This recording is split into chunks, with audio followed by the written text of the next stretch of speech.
a minute. Wait a minute. Go. Go. Let's go! Let's go! Home run, let's get it. Yes. Get him up out Yes. Welcome, home run. In a 10th inning. Let's go, throw your hats up. Look what Pinky got it. They double teaming Trey. Give it to Trey. Give it to Jonte. Pass it over to Bogey. Bogey driving. Give it to Trey. Give it to Trey. Shoot the three. Bang! Let's go, man. Stop playing.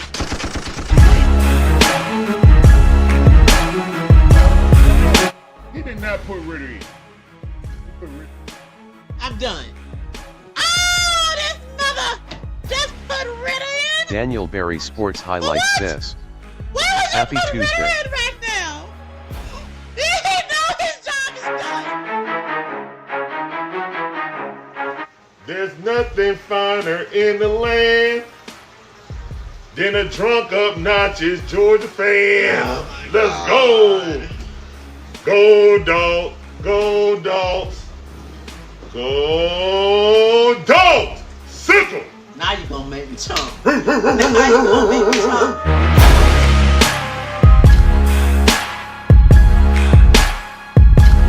We ain't gonna tiptoe around the issues. Remember, we don't do woulda, shoulda, coulda, what up in here. Barbecue and mildew time.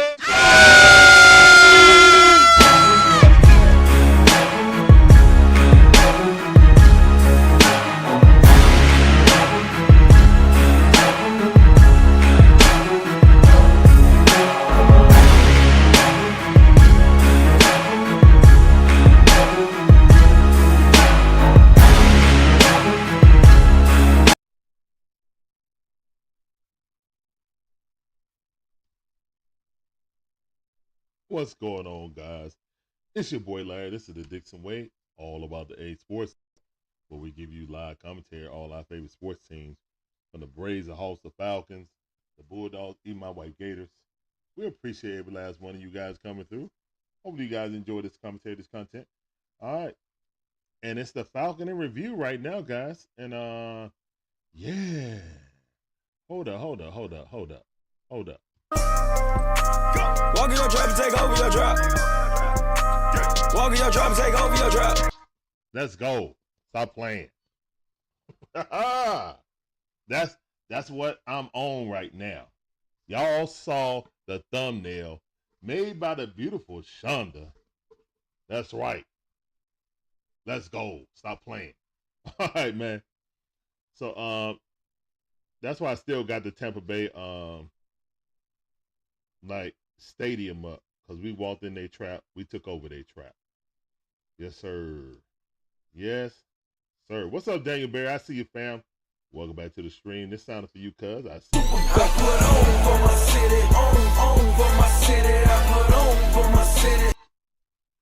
Hold up 1 second. Oh, I think we got that echo. Yeah, let's get that up out of there. All right, cool. We Gucci. All right. So, what a game by the Atlanta Falcons, who really was in control of that game, going back and forth with Tampa Bay in the first half. But we're going to get into the weeds of it, man, because I've seen a lot of consternation and a lot of, ill will thrown towards Jimmy Lake. Okay, I think people like the offense now. And I'm kind of like, well, let's go over the stats first. And then we'll get into the weeds of it on like what's going on with the team, why did we struggle, why everything got to be close, yada, yada, yada. All right. So Kirk Chains coming in. Kirk Chains, a.k.a. he's being absorbed by Atlanta. The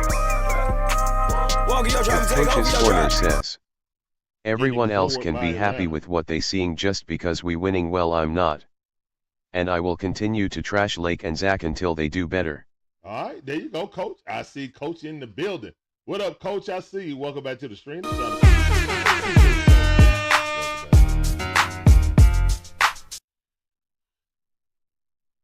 Welcome back to the stream, fam. All right. But we're going to go over the stats first before we jump on the the coordinator's neck. All right, let's go through these stats. Kirk Cousins, 23 or 29, very efficient day. 4 touchdowns, no interceptions, got sacked twice. Conversely, Baker Mayfield, 37 for 50, 330 yards, 3 touchdowns, 2 to the tight end, and 1 was to another guy. I'll go down and show. But the tight end was killing it. And 2 interceptions, 2 cookies. Y'all already know how we do on this show. Better tell these they ain't with no record. I'm a bankhead. I take your cookies. Shout out to T.I., man. That's what we call turnovers over here, man. We come and get the cookies. And Jesse Bates creating 2 cookies of his own. And then shout out to AJ, who got his own cookies. Came up and took them cookies. So, yeah, gotta love that, man. Secondary playing out of their mind. All right, but let's get back to the offense. Bijan Robinson, 13 carries, 63 yards, 13-yard long. But at halftime, he only had 7 carries. Or was it 6? Something like that. No. It was 7 carries between him and Algiers at halftime. Yeah, that's what it was. I think he had like 4, and Tyler Algiers had like 1 carry or something like that, 1 or 2. It was like something ridiculous at halftime. We only had like 5 or 6 carries as a team at halftime. So yeah.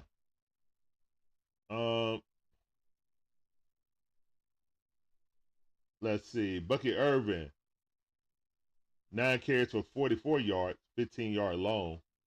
And Rashad White, 6 for 29, 8-yard long. So not really that much damaging. I think when those guys got behind and they behind by 10, they just put it in Baker Mayfield's hands to get down the field quicker. You know what I'm saying? And we just start going back and forth. Now, let's see, we're receiving. Kyle Pitts. Shout out to Kyle Pitts. Best game of his career. Only 4 receptions, but had 91 yards. Bust off another 40-yarder. Yep, 49-yard, almost another 50-yard. This is the 4th straight game that he's gotten over a 40-yard reception, man. So shout out to Kyle Pitts.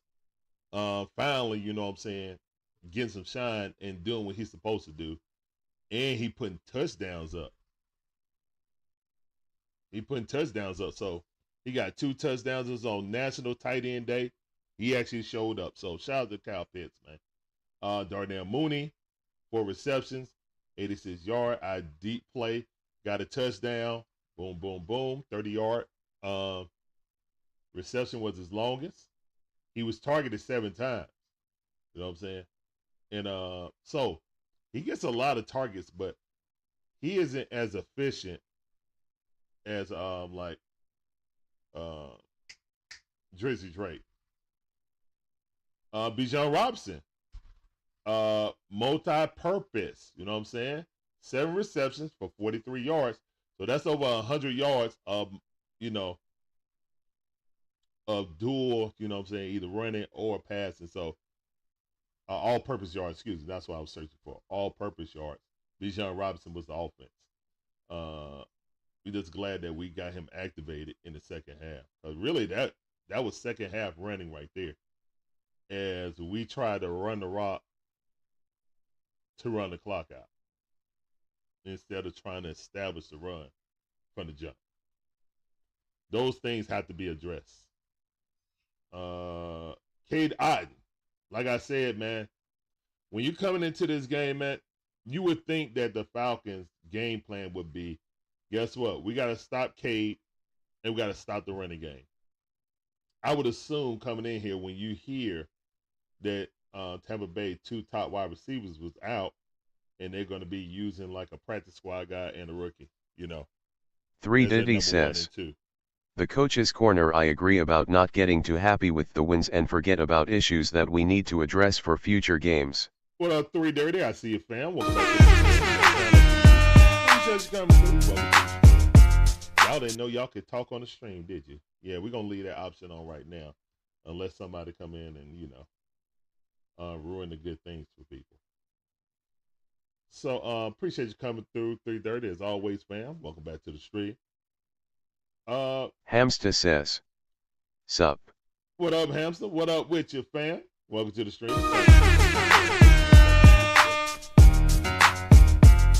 So, yeah, Drizzy Drake had 4 catches for 34 yards, 13-yard long, always getting those first down, possession receiver, out here trying to be light-skinned Chris Carter for us. Love to see it. We need a first down. But the thing was, man, Tampa Bay was bracketing him all night and all day, excuse me. Tampa Bay had underneath coverage and over-the-top coverage on him. Drizzy Drake was not getting loose this game. They was like, somebody else going to have to beat us. And sure enough, hey, Cal up the scene. Bada bing, bada boom. Got him. Yeah, if I'm going to not pay attention to anyone, it will be Cal Pitts due to his production. But Kirk 3D says, hey, I'm going to take it back. I thought we should have mauled Tampa Bay, but got the dub. Well, here's the thing, guys. We're about to get into that. All right? We are about to get it. Because you can see, man, there was just one person really catching the ball. Like Bucket Irvin, as a running back, caught a whole bunch of screens. But in actuality, and Bucky almost had 100 yards of all-purpose yards. But they just were dinking and dunking. Look at that. Bucket Irvin had 7 receptions. Rashad White, both of these are their running backs. They're dual back tandem. And this guy got 7, and he got 5 catches. So they were screening us, you know what I'm saying? Little wheel routes, all that for us. And Baker, that's what he was doing, digging and dunking. And when they went deep, play action to Ott, and we couldn't keep him contained for some reason. Did not keep him contained for some reason. All right, let's go down to the defense. Oh, yeah, shout out to Jesse Bates, man. Jesse Bates is the best safety in the league. There is no debate. Absolutely no debate, okay? He gets another peanut Tillman punch out of the football. Where is my football at? Oh, there it is. Punch that football out. People trying to run it and going down there. Got the same dude he got before. Hey, baby. There's the beautiful Shonda. Everybody say hello to the beautiful Shonda in the chat. And he peanut punched that ball out. You know what I'm saying? To cause the first turnover. And, you know, Bucket Irvin is kicking himself because he was saying, nah, that's not going to happen again. Give up the cookies. As always, Jesse Bates is a cookie monster, bro. Better tell these they ain't with no record. I'm a bankhead. I take your cookie. Oh, guys, you new to the channel, man. That's what we call turnovers. We create turnovers. We talking about getting the cookies. So, when you have someone like Jesse Bates on there, who should be in talks with Defensive Player of the Year, the unfortunately is I've been but don't break defense has been breaking a lot. So, well, at least in the first half. So, at least in the first half. But that's leading me down the road. All right, let's go. K. Ellis with 11 tackles, 7 solo. AJ Terrell with 7 Marvin tackles. Scherer says, what's up, Larry? What's up, Marvin? How you doing, man? Welcome back to the stream. All right, so AJ Terrell with 7 tackles, 6 solo with 2 thunderous tackles and a pick. AJ was out there balling, earning every cent of that contract. Absolutely love to see it. Ain't that right, Lil John? Okay. Thank you, son. So, yeah. AJ magnificent. Nate Landman out there, 7 tackles, 6 solo.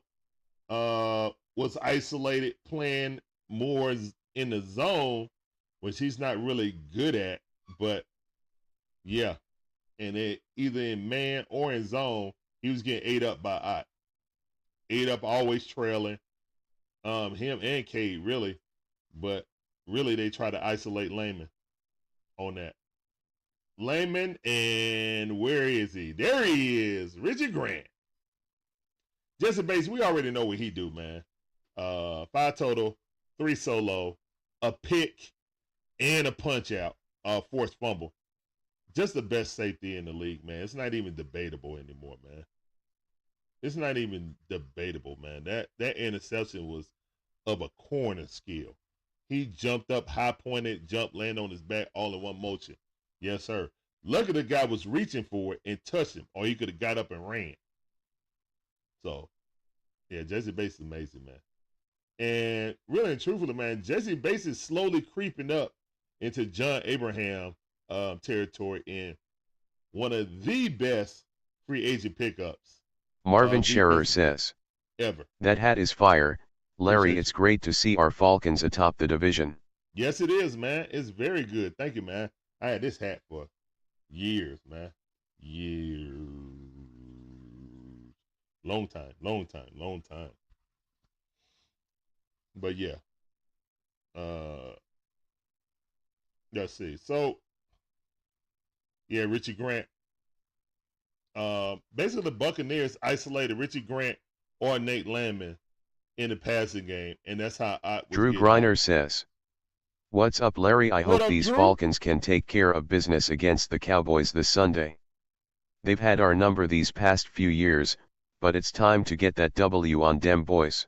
That's right. What up, Drew? I see you, fam. Welcome back to the stream. The Coach's Corner says, Abe's is one of my 3 favorite Falcons. Yeah, me too, man. And John Abraham, man, got to be one of the favorite Falcons for any Falcon fan, to be honest.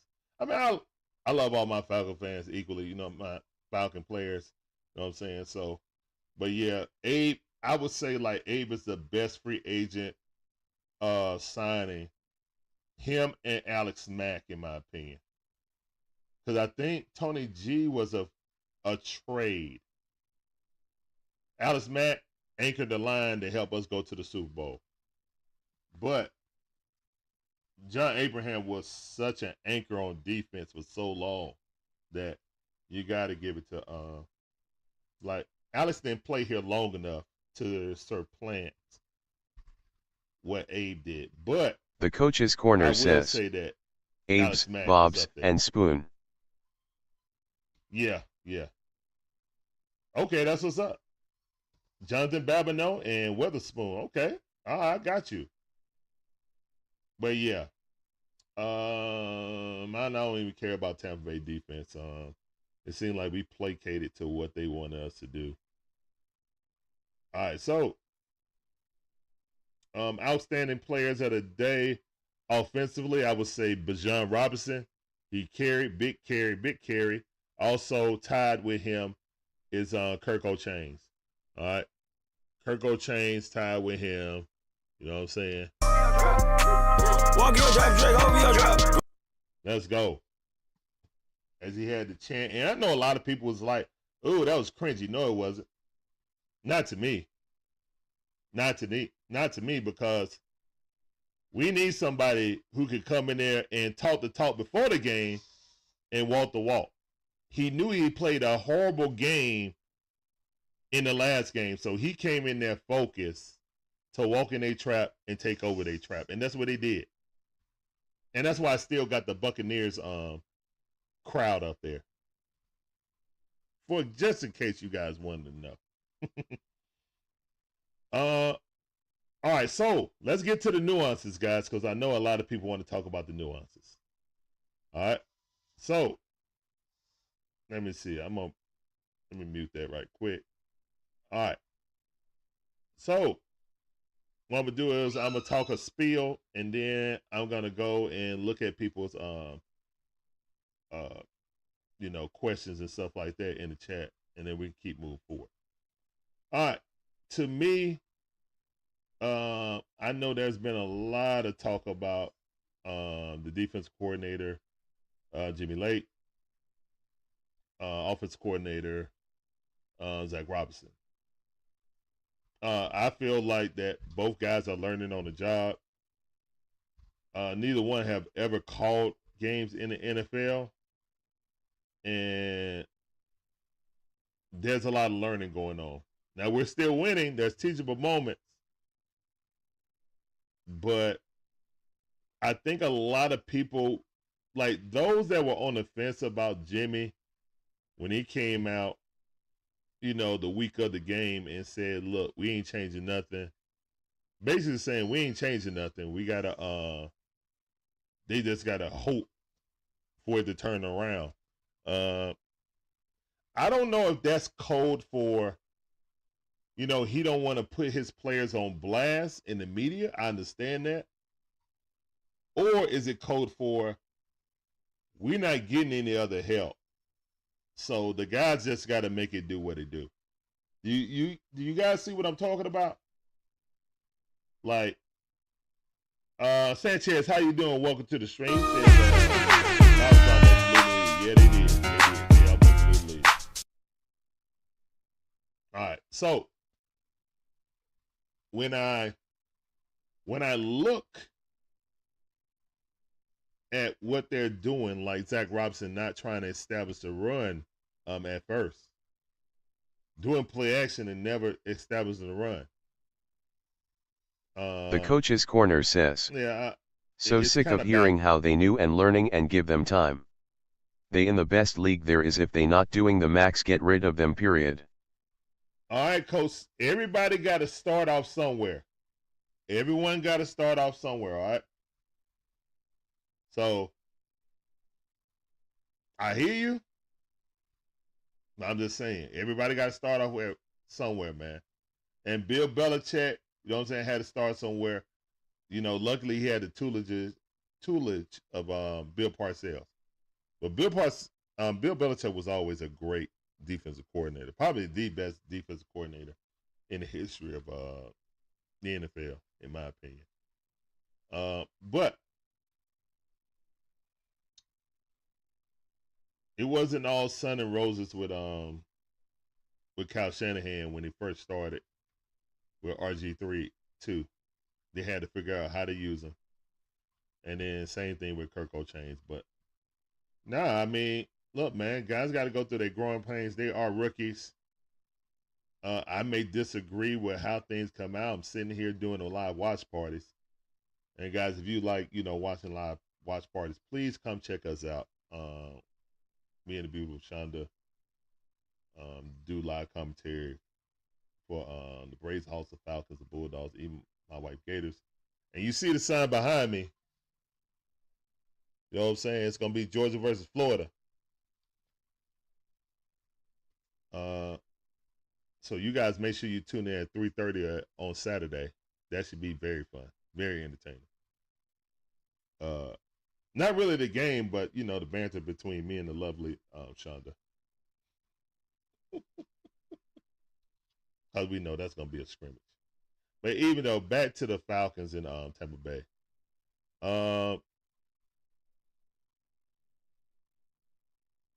I feel like we come out and try to be too cute on offense. And I kind of feel like Jimmy Lake know we can't get any pressure. And that's why he keep playing that cover 3 bubble or Tampa 2. I'm not saying it's right, guys. I'm not saying it's always right to do that. What I'm saying is that I feel like he knows he's trying to protect us against ourselves and the lack of pass rush for the front 7. Now, can you scheme up some safety blitzes, dial them up? Sure, you can. But when you got Richie Grant back there, you're kind of handicapped on what you can really do and implement. And that gets me to what I was saying about the secondary. We got to have one of the best, if not the best, secondary in all of football. Why do I say that? Because we're getting interceptions, and as a team, we got 6 sacks as a team. We have 6 sacks as a team. And we're going on game number 9, guys. 6 sacks as a team. I'm sure there's players that got more sacks in the NFL than us. Oh, MacTown Dirty, what up, fam? I see you. Welcome back to the stream. It sounded for you. Maybe it's not. There it is. What up, fam?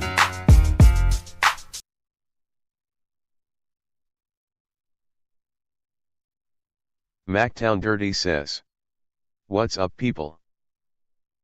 What up? What up? Joseph, what up, Joseph? How you doing? Appreciate you coming through. Welcome to the stream. I see you. Joseph 11 IFC says, "Young who has missed 4 field goals since New Orleans. Yeah, Not that is good. true. Special teams. Young Way Cool has missed those field goals. Say we do not have the personnel to play. And that's why I was going down. Thank you for leading me down that road, 330. Me personally, I think we got 4-3 personnel. Unfortunately, Rukaroro got hurt in his limited play, so we won't be able to see him anytime soon. Yeah, that really sucks. But I feel like Jesse and David need to be on the court at the same time when they do, but we need an outside pass rush on the opposite side of Judon who can pinch, you know what I'm saying, that pocket. Because I do see Judon. I know a lot of people making crazy mains about him, man, but I do see him pushing the pocket to the other side. And I see all the offenses, if they're going to chip anyone that's pass rushing, they chip Judon 100%. So he can't do it by himself. And really the decline of Ono Ebiketie is kind of apparent, unfortunately. I will hope we can get it fixed, but right now, man, for our corners and safeties that have the interceptions that they have with virtually no pass rush, it's telling me we got the best secondary in all of basketball. I mean, football, excuse me. I said all of basketball, my bad. In all of football. So that's just my feeling on it. And yeah. All right, let's go. Coach got some stuff to say. Hold on. The coach's corner says, "I get it, bruh. I understand they have to learn some things should be automatic, like us still being in 3-4 is a problem, us not taking advantage of the fact that Kirk is a beast in PA and we don't run it." Yes. And I agree with you 100%. Kirk Cousins has made his bread in the NFL being a play-action quarterback. It looks like to me that he's back to his normal self. He can go out and do quarterback waggles, all of that. You know, that scramble was the biggest offensive play of the game. Then I still think he made a first down. And then he did a quarterback sneak too. So all the talks about the Achilles, I think that's done now. I think he's fully healthy, and we need to implement him like he's fully healthy. Our best pass plays are off the play action when we actually establish the run. And then we can get in those empty pockets, and our wide receivers are good at sitting in those zones to give Kirk Cousins a clear path to pass it to him, to get some yak after the catch. Very good at that. Nice young receivers that got good yak. You feel me? So yeah, I mean, I feel you, coach. And a 3-4 thing, I don't even think that's Jimmy Ray. I think that's Jimmy Lake and Raheem. Like, they don't want to change the scheme. And you already know, man, like, they already have limited time practicing, coach, in the NFL. Ain't no more tour days. I don't think you can put in an entire new system after, you know what I'm saying, OTAs and involuntary and voluntary workouts and, you know, training camp and preseason, and then in the middle of the season, because we're in the middle of the season, guys. We're literally at the halfway mark right now. Well, no, we're at the halfway mark. And I don't know if we can just scrap everything and then implement an entire new defense. You know the verbiage is going to get different. I mean, Coach, you know. You know what I'm saying? I do feel like they have 4-3 like personnel. I just don't think at this juncture that you can up and change things with the limited time amount of time training and practices that you have now. That's been collectively bargained also. So, hey, baby. Hey. So when I look at it, man, I just say, hey, I just think like certain pressures and stuff like that need to be applied at certain times to get guys thrown out of their rhythm. The problem is, man, we rushed 5 or 6 and couldn't get there, could we, babe? We couldn't get there. And with the run game like against us right now, we got to be honest. We don't have anyone like a big space eater like Vita in a 3-4, and that's the type of lineman we should have, like a Jalen Carter. Go, dog.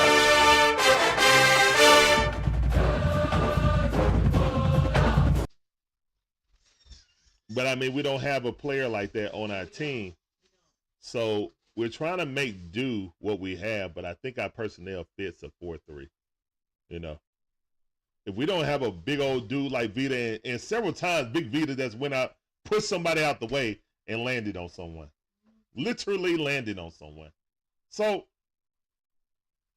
I'm just thinking like, I don't know if we got the personnel to run it, but we got to be able to get pressure on the quarterback, because if not, man, we may win this division, but we don't want to lose embarrassingly at home in the playoffs.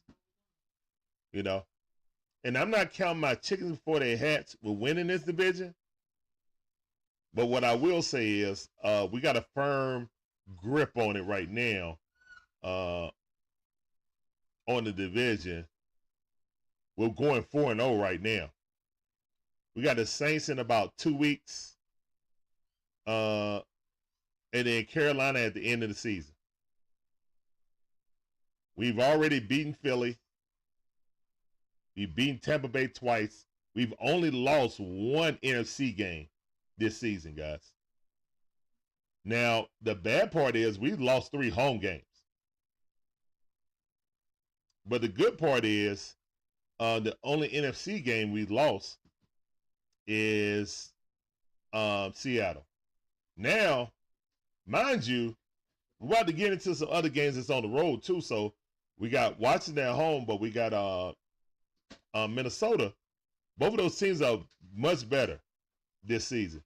Washington is on top of the NFC East.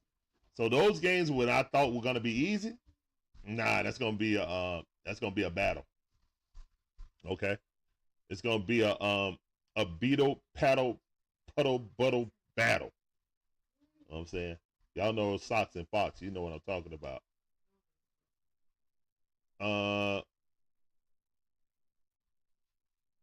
Hopefully, we throw little wrinkles in. If I see one more screen pass without setting up the run, yeah, I'm a screen, Zach. I think Lil John don't like that either. But yeah, we got to set up things. I don't mind the screen. We just got to set it up better. That's all. And again, our offense and defensive coordinators are learning on the job, guys. That's what it is. Do you feel like we're skating by, or do you feel like we're dominating? Whether we barely win or we win by a lot, guess what? We winning. And ultimately, that's the case. That's the best part about it, because it's been countless times that we lost games, the teams that we thought we should, beat, but didn't. You know what I'm saying? So, again, when I just watched my Hawks lose to the Washington Wizards, teams you're supposed to beat, but you don't. Yeah, then. So when you can handle your business, and that's what we're doing right now. All right. So the first half was nip and tuck, and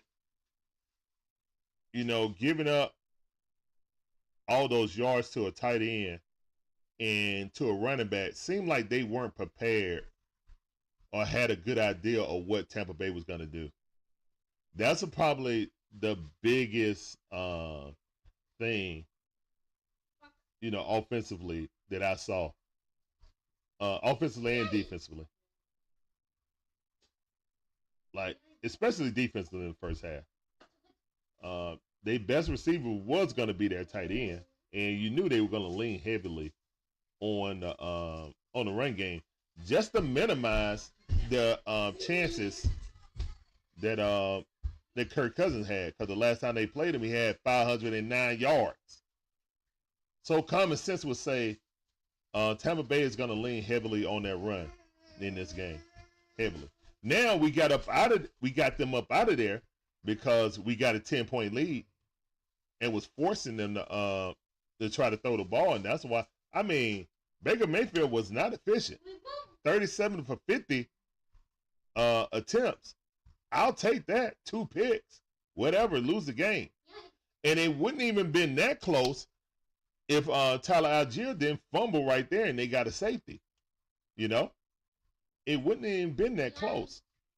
So while we do, have questions about the defense and stuff like that, the second half adjustments for dang on near the majority of this season have been stellar, guys.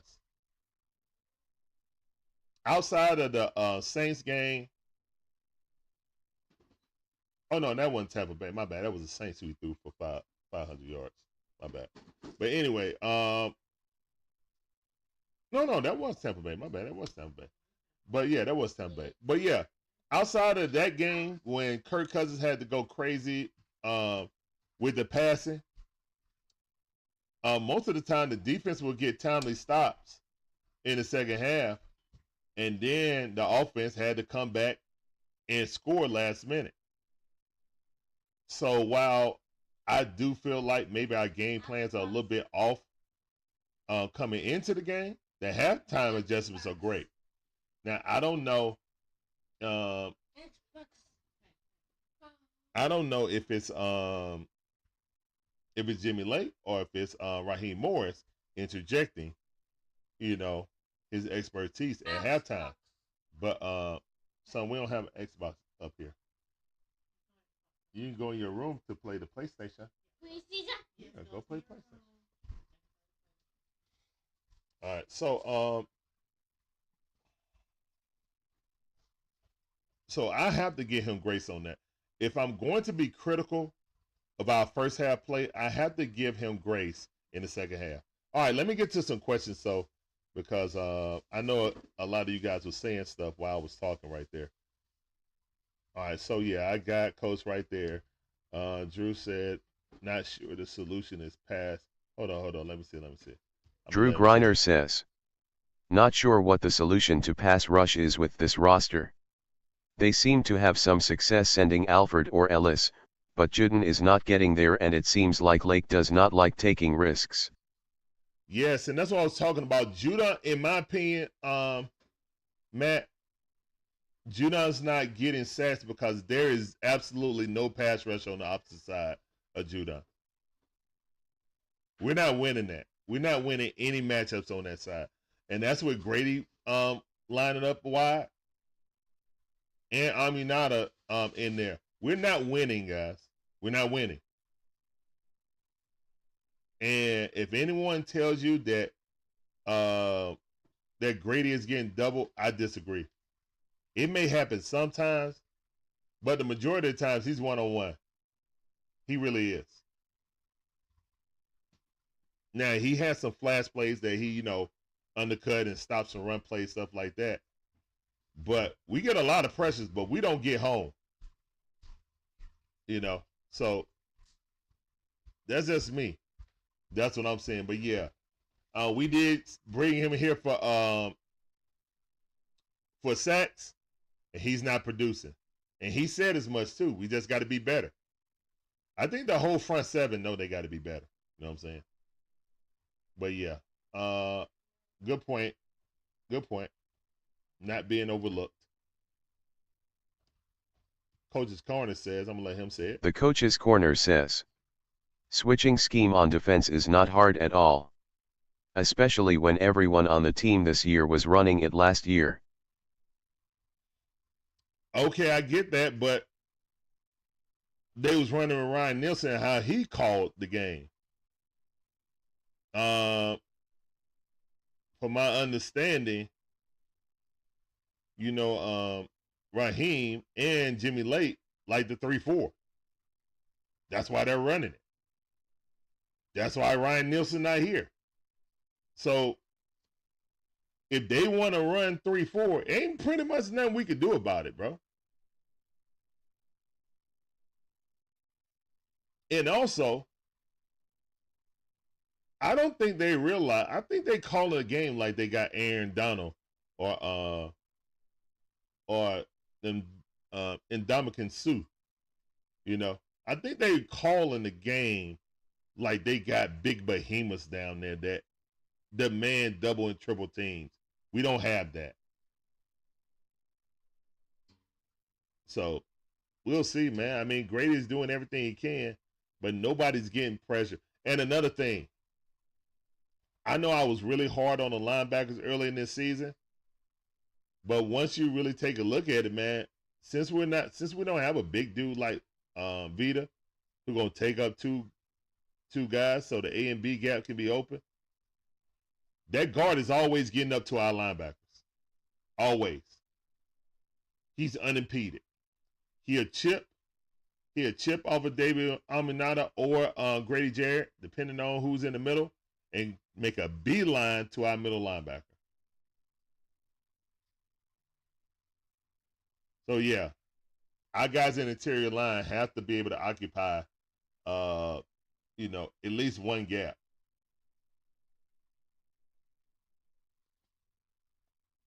Or they're in that gap, but I don't know. That guard is creeping up to our linebackers, and they don't have a chance.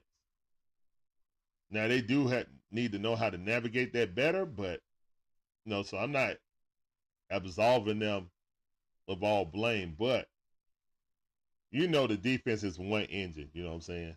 So yeah. And that's why I say, man, our secondary got to be the best in the league. Gotta have the interceptions we have, without significant pass rush, guys. We last in the league in pass rush. We got 6 on the whole season. So I don't know. I don't know. Drew Griner says, True. And this pass rush, please don't let Zeke have a day on us on Sunday. And that's the thing, man. If you cannot get pressure on Dak, if you can't get pressure on Dak, play action and running up the middle is going to be it's going to be a killer. It is. At the beginning of the season, defense was playing much tougher against the run.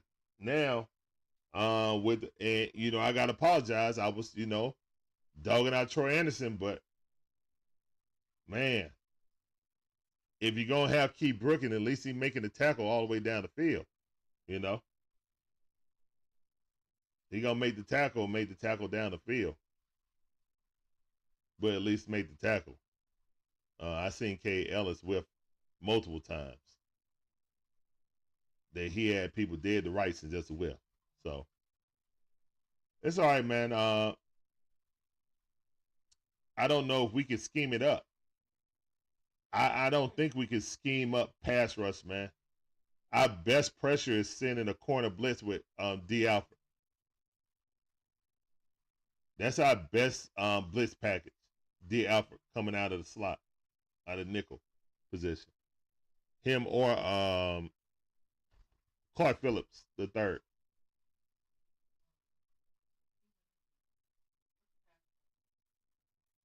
Oh, that's square. Square. 4. Coach's Corner say. The Coach's Corner says, you are absolutely correct. The offense gets to the second level every single time. Yeah, they get to the second level all the time, man. You know, that's why I can't fully go in on Jimmy Lake. I can't fully go in. I think it's a combination of both. It may be calls, but more so than anything, it's the Jimmys and Joes more than the X's and O's for me.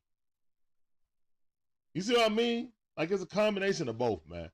But that just shines a beautiful light on our secondary, on how great they are. They are definitely picking up our front seven. The pressure that we get is all due to that secondary. Again, it was like that last year, even intensified this year. And for everybody that was talking about, oh, Justin Simmons, I ain't giving him no extension. Oh, man, you know, he ain't really turning up like that. He only got that one pick against Patrick Mahomes, and that was it. He ain't did nothing since. You see when Richard Grant get back in there, how they be abusing him and attacking him? When you don't hear a player's name, now, of course, Jesse Bates going to make plays like that because that's what Jesse Bates do. You know what I'm saying? He is the anomaly. He's not the norm. You know what I'm saying? But Justin Simmons is no slouch.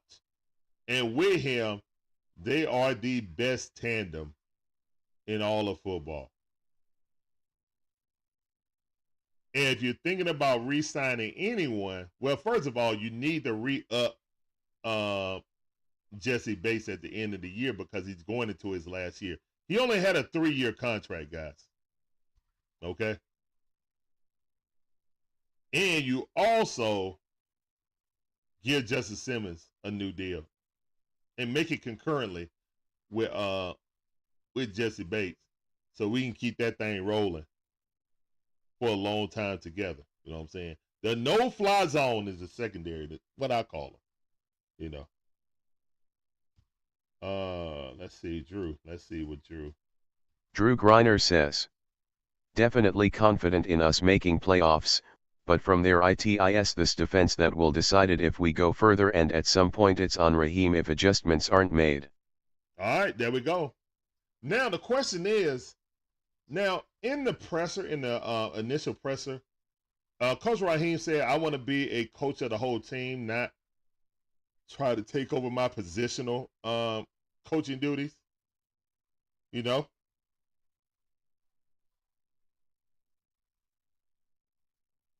You know, so I'm not sure how much involved he is on that.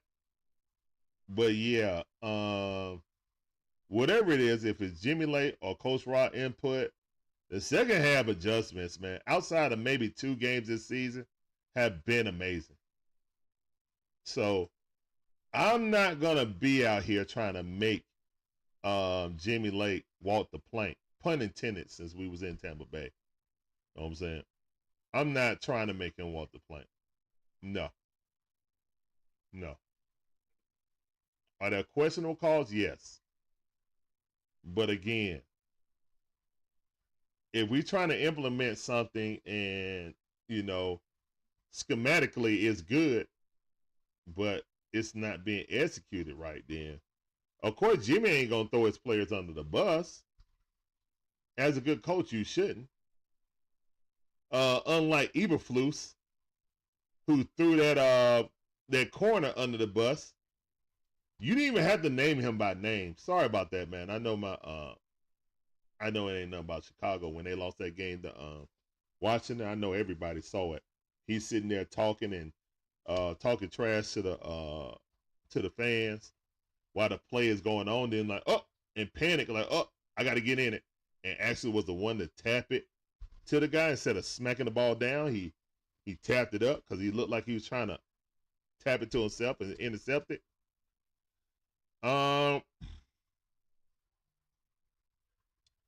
Your head coach go throwing your players under the bus, regardless if he deserved it or not. As a head coach, you just be like, look, we made a bad play. We got to learn from that. Don't say, yeah, that dude who was trash talking, he was the one that's supposed to be boxing out the guy who caught the ball.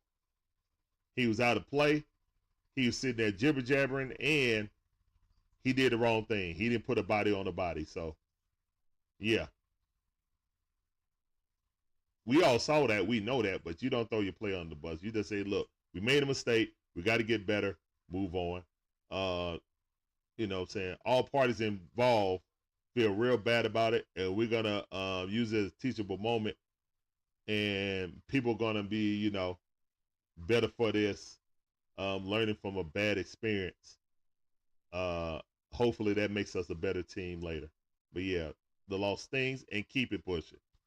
He ain't have to name that kid. But yeah. Yeah, the defensive adjustments and stuff like that, I feel you, Drew. But again, man, I feel like it's a combination of X's and O's and Jimmy's and Joe's. And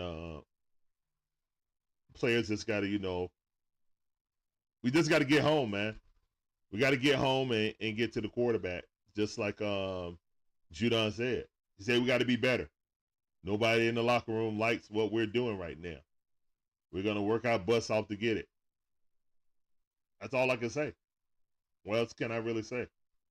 You know, sitting here complaining about the internet ain't going to change it. But we're not going to ignore it, though. But we bring it to light. Can we go to a 5-2? You know what I'm saying? Maybe. Put down linemen. There's other things we can do. I've heard ideas out there. Go to a free throw. 4-3. Go to a 5-2.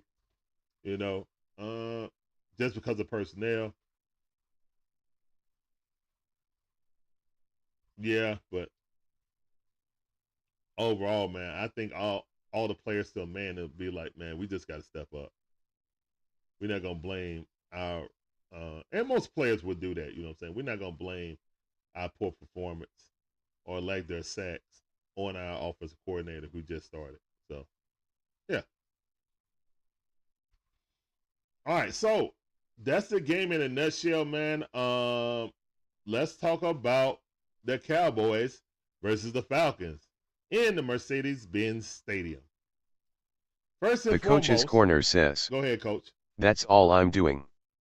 Bringing it to the light. It's working for now. But if anyone think it will work when teams get better, you're wrong. There you go. I can't disagree with you, man. But we got to see when we play against those better teams. I don't think the Cowboys is a better team than the Falcons. But I do think they got the pieces. They got a Pro Bowl quarterback and a Pro Bowl, one of the best wide receivers in all the NFL in C.D. Lamb out of the University of Oklahoma. So y'all going to see Trey Young tweeting about C.D. Lamb if he scored a touchdown. Watch. Don't be mad. Just know he supports all his OU players throughout the NFL. But yeah, on a prediction wise, for the Falcons versus Cowboys, I got a feeling it's gonna be just like this game, 31-26 or something like that. Somewhere around there, 28-26 or something like that. I think it's gonna be a close game. maybe if we could get a better pass rush. Now, the Dallas line is hurt. Dak has been sacked, but if you don't get the Dak and let him sit back there, he will pick you apart. You know, Dallas showed me that they do have the talent to beat anyone when they beat Pittsburgh. And that's Pittsburgh beat, they beat Pittsburgh with Justin Fields. Playing actually well. I think he threw for like 300 yards. His only 300-yard game of the season. The coach's corner says, close game but high scoring. Both teams have trash defense. Oh, goodness, coach. The coach's corner says, our secondary is better though. Yeah, and that's what leads me to thinking we're going to win. I think AJ gets another pick, covering CD Lamb. My only thing is this.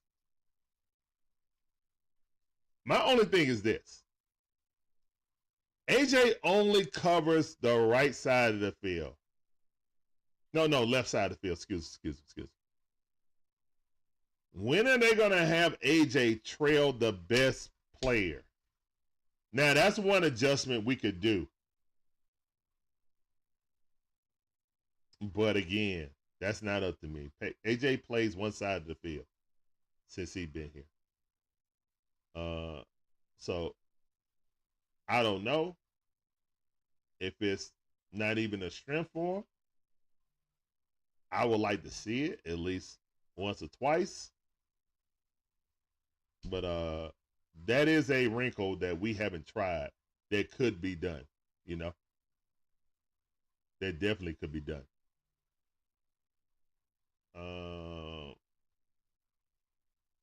With the Cowboys have not had a good Drew running Griner game says, the Saints put up 44 on them, why can't we? And that's what I'm saying, Drew. I feel like, I don't know, man. I feel like if we score 31, we can beat them regardless. But again, we've seen the Cowboys score 35 points this season several times. So while they are a wounded team, they still are a dangerous team if you can't get pass rush.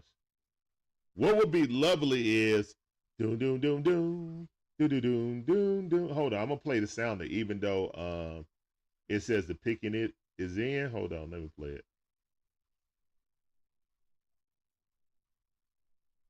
Dang it. Did I take it off? Oh no, I didn't. Here it is. All right. So now, when you hear that sound, they be like, Adam Schefter says that the Atlanta Falcons have acquired Max Crosby or Logere, I can't pronounce his name, out of the Giants since they lost. So we can actually get some pass rush over here. Ted Guerin says, Dallas lost to an average 49ers and were destroyed by Detroit. Lions are a Super Bowl contender. Yeah. Falcons should beat Dallas. I will hope so. And Ted, thank you coming in, cuz. Welcome to the stream. It's signing for you. Appreciate you coming through. I put on for my city, on for my city. I put on for my city. Great comment. Again, we should, but the Falcons should have handily beat the Buccaneers without their two top offensive players. Because me personally, I think that Mike Evans and Godwin are the top two players offensively. I think Baker is third, personally. But yeah, with the Atlanta Falcons in full control of this division, being 4-0, beating the Cowboys will be another good win against the NFC team. And as we move on to the Cowboys, hold on, let me go ahead and go to the national rankings or standings, excuse me. Oh yeah, Anthony Richards out of University of Florida has been benched for Joe Flacco. That's crazy. But when you take yourself out because you tired, yeah, that's not going to go well. And when all the national media is highlighting it, they really was forced to do that. They'll probably be looking to get a new quarterback after this. Quiet as kept. All right. So right now, the Falcons have lost to the Chiefs, who are the #1 team in the NFL, to the Steelers, who are winning their division. You know what I'm saying? Who was picked to be third in that division this season. And Mike Tomlin just keep doing it, man. That Hall of Fame coach, first ballot. Washington Commanders, who we have later on in the season, they're in the top of the NFC East. The Cowboys are 3-4 on the season. So we can't play around with this team, man. They still got weapons that can upset anyone.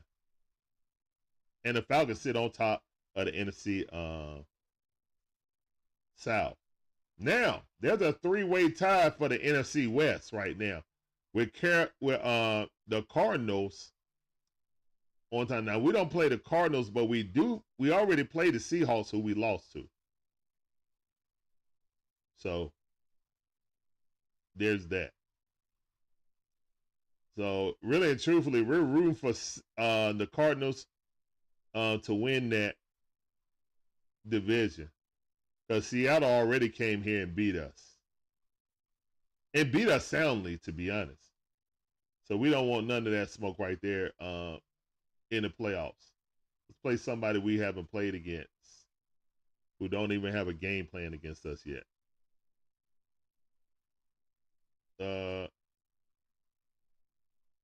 Yeah, so I anticipate a high-scoring game, and the Falcons pull it out. Hopefully, just hopefully, we can establish the run first. Establish the run. Let Kirk Cousins work off a play action, because that's how he made his Christy money. Lewis says, the Cowpies will not want a third loss. They may prepare to play to our repetitive defensive plays and weaknesses to try to win. Yes, Christy. How you doing? Welcome back to the stream. Welcome to the stream. That's right. Kirk Cousins goes over 300 yards. Now 275. Bijan have over 100 yard rushing, over 40 yards receiving. Tyler Algiers has about 60 yards, 60 70 yards rushing. Hey. Let's go. Do not let the Cowboys play that song after the game. Do not let it happen. Hold on, son. Hold on. Go get mama. All right, but yeah. That's about it, guys. We've been here for an hour, man. I want to thank everybody for coming in. I feel like the Atlanta Falcons should win this game. The high scoring affair. Probably 31 to might be similar score, but not similar, because I don't think we're giving up a safety this time. The coach's corner says 24 to 31. Kirko will hit the 5 TD mark this week. Ooh, 5 J Black TD 142 says, nice show. What's up, J Black? How you doing, man? Welcome to the appreciate you coming through. Welcome to the stream on YouTube. Yeah, I feel like son, don't go downstairs. I feel like that the Falcons should definitely win this game, but I hope we don't overlook them. I hope that the game plan on offense and defense is airtight. So we J Black 142 says, our defense will determine how bad we beat them. Facts, J Black. Because I don't like when, as a fan base, we come out and start complaining in the victory. You feel me? Guys, if we want to sit back and complain when we lose, I get it. But sitting back and complaining over victory, well, we can point out, you know what I'm saying, deficiencies and stuff like that. Of course. But I'm not going to harp on it. You know what I'm saying? Not in a victory, man. Because a dub is a win. I ain't apologizing for no win. The Chiefs didn't apologize that the refs cheated us. So, yeah, I'm not apologizing for no win, bro. So, we move. J Black 142 says, good point, Larry. Yeah, man, we go to 63. Who cares? I'm not going to remember. Well, I will remember because, you know, we do every game. But most fans ain't going to remember how we struggled on this. Or, you know what I'm saying, we let Tampa Bay get back in the game. No, they're not going to remember that. All they're going to be like, man, we were 4-0 in the division. We got a chance to really sweep this division, guys. We got a chance to sweep this division and win this division bigger than Tampa Bay has the past 2 seasons. Who were barely over 500 both the past 2 years to win the division. We got a chance to be a number 2 seed depending on who loses. And the coach's corner says, unfortunately, when you critique a team, people take it as hating or nitpicking. Nah, it's not hating or nitpicking, man. You know what I'm saying? Everything ain't gonna be roses. You feel me? So people shouldn't be like, oh, you a hater just because you pointing out stuff. Nah. It's just healthy conversation, in my opinion. Oh, what? All right. And with that, I'm gone, guys. Peace out. Deuces. We want to go